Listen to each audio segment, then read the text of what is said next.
हाँ जी मेरे भाइयों, क्या हाल चाल आप सभी लोगों के भाइयों। पिछली वाली वीडियो में भाई बहुत लोगों का कमेंट आ रहा था कि जो पल्सर बाइक है या फिर जो बाइक होती है भाई उसकी माइलेज भाई कैसे हम इंक्रीज़ कर सकते हैं या फिर डिक्रीज़ कर सकते हैं, या फिर जो पल्सर बाइक है वो कितना माइलेज देती है। मेन बात करेंगे भाई पल्सर बाइक की माइलेज का, क्योंकि भाई बहुत से लोग होते हैं वो बोलते हैं कि भाई 35 का भी देती है, 40 का भी देती है, कुछ लोग तो बोलते हैं 60 का भी देती है, 55 का भी देती है। सो भाइयों एक चीज़ का फ़र्क होता है, वो है भाई आपकी स्किल्स का, राइडिंग स्किल्स का, कि भाई आप कैसे बाइक को राइड करते हो। क्योंकि भाई कुछ बंदे होते हैं वो बाइक को भाई टॉप स्पीड पे चलाते हैं 100, 105, 90, 80। तो भाई उससे क्या होता है कि फ्यूल भाई देखो, फ्यूल जितना फूकेगा उतनी ही भाई आपकी जो माइलेज होगी, एवरेज होगी भाई वो आपको कम मिलेगी। और भाई कुछ लोग होते हैं 30, 40, 50, लास्ट 50, 55 से चलाते हैं, तो उनको जो एवरेज होती है वो ठीक ठाक मिल जाती है, जो कि होती है भाई 45 से 50 के बीच में। 50 से ऊपर तो भाई मैं शायद ही बोलूँ, क्योंकि मैंने 50 से ऊपर तो भाई अभी तक देखा नहीं है। आपके लिए मैं एक और वीडियो बना दूँ जिसमें प्रॉपर पूरी टंकी को खाली करके 1 लीटर फ्यूल डाल के मैं दिखा दूँगा कि भाई कितना ये बाइक भाई पूरे 1 लीटर फ्यूल में चल सकती है। वैसे ही भाई अभी E20, E85, E100 का भाई ये सब कुछ लोचा लपाता चल रहा है, पर भाई कोई दिक्कत नहीं है। पर भाई मैं तो यही बोलूँगा भाई नॉर्मल पेट्रोल डलवा के रखो, अपनी बाइक को सेफ रखो, बाइक गाड़ी जो भी है E20 को अवॉइड करो। भले भाई एक या तो आप एक ही बारी में टंकी फुल करवा के रख दो, ताकि भाई बार बार कहीं पे भी आपको ज़रूरत पड़े तो आप उसको लेके जा सको। और भाई छोटी छोटी जगह पे बाइक ले जाना बंद करो, कि अगर भाई अगर 1 किलोमीटर मतलब नॉर्मली जाना है और आपके पास टाइम है तो बाइक का यूज़ कर रहे हो, तो भाई मैं तो चाहता हूँ कि भाई आप अपनी अभी जो है फ्यूल को बचा के रखो।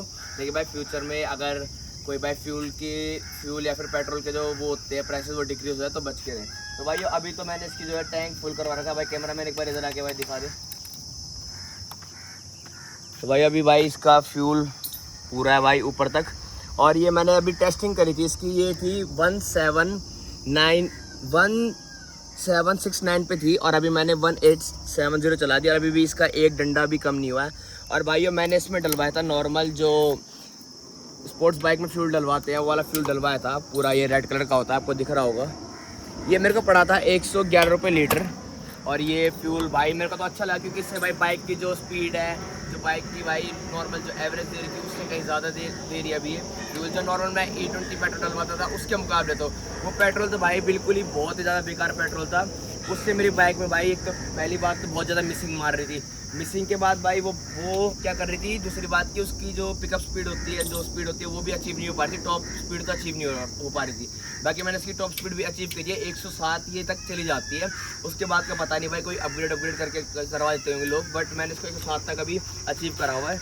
और साथ में भाई E20 तो अवॉइड करना, पर इसमें नॉर्मली जो है स्पोर्ट्स बाइक वाला फ्यूल डलवा सकते हो। XP100 तो रहने देना आप, XP100 का तो कोई एक्सपीरियंस नहीं है, बट जो मैं फ्यूल यूज़ कर रहा हूँ नॉर्मल 111 रुपये लीटर वाला, वो वाला फ्यूल आप यूज़ कर सकते हो।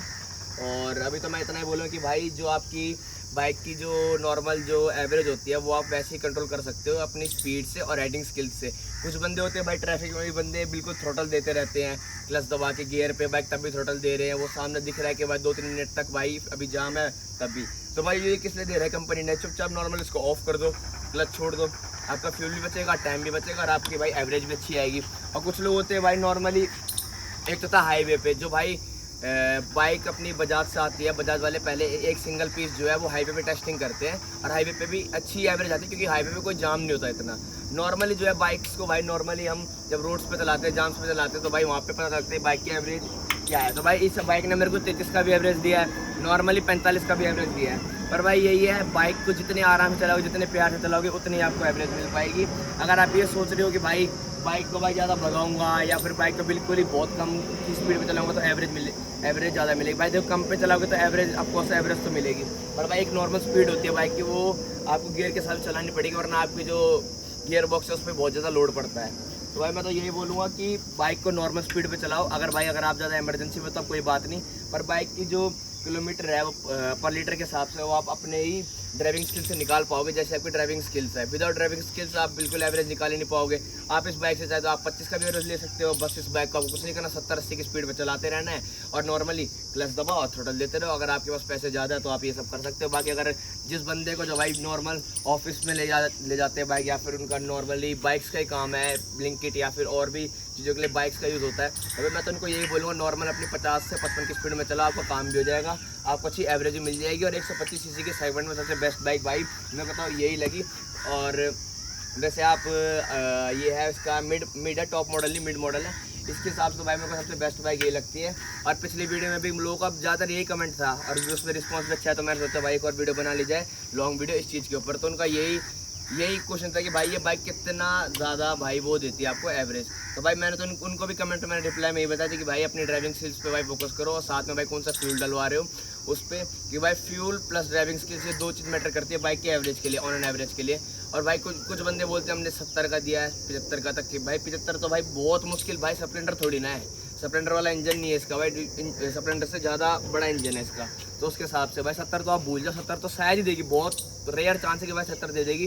पर मैं इतना कह सकता हूँ अगर इस बाइक को आप ढंग से चलाओगे, आराम से चलाओगे, तो बाइक आपको 60 तक तो दे देना चाहिए, जैसे मेरे को लगता है। बाकी 55 तो दे देगी अगर आप इसे प्यार से चलाते तो। तो भाई वो वीडियो आपको कैसी लगी कमेंट में ज़रूर बताना, वीडियो करना लाइक, चैनल करना सब्सक्राइब अगर ऐसी और वीडियोस आपको चाहिए मेरे चैनल पे। और भाई कुछ भी क्वेश्चन हो, कुछ भी क्वेरी हो, तो मेरे इंस्टाग्राम के चैनल को भाई फॉलो कर दो, वहाँ पे भाई मेरे को सीधा DM करो, मैं आपको इंस्टेंट रिप्लाई कर दूँगा, ठीक है। मिलता हूँ आपसे अपनी अगली वीडियो में, तब तक के लिए बाय बाय, थैंक यू।